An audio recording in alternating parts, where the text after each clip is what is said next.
partitioned part decided to become a theocracy, and some people like Mahavir Tyagi and others did suggest in the Constituent Assembly that on the rights of minorities, India should wait and let us see what right Pakistan is going to give to its minorities.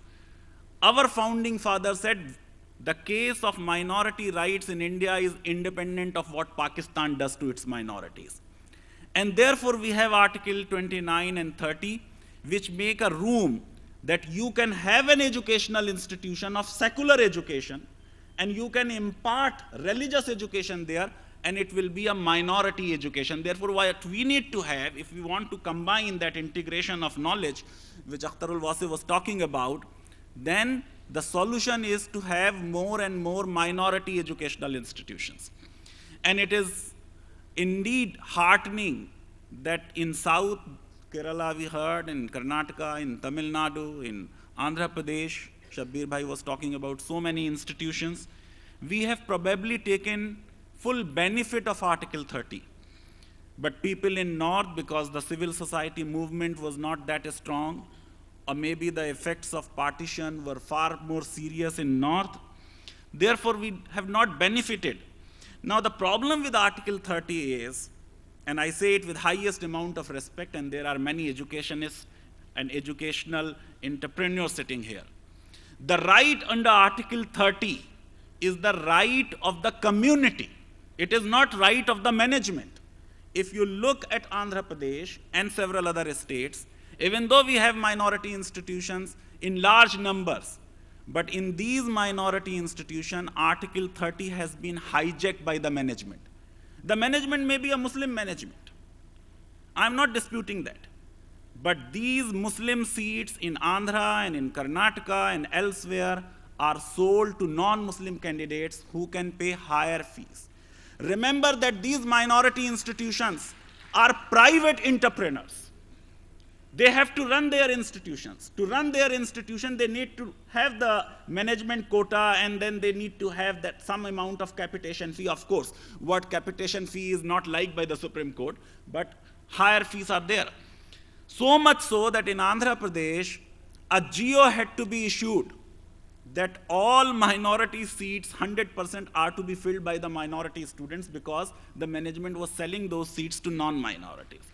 Therefore, what I need, that Article 30 should be utilized as a right of the community.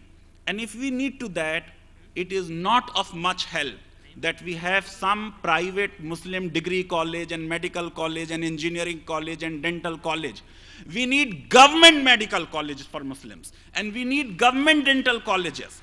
And if allow me to say so, that the Supreme Court of India in interpreting Article 30, because words used in Article 30 are like this, that minorities, whether based on religion or language, shall have the right to establish educational institutions of their choice.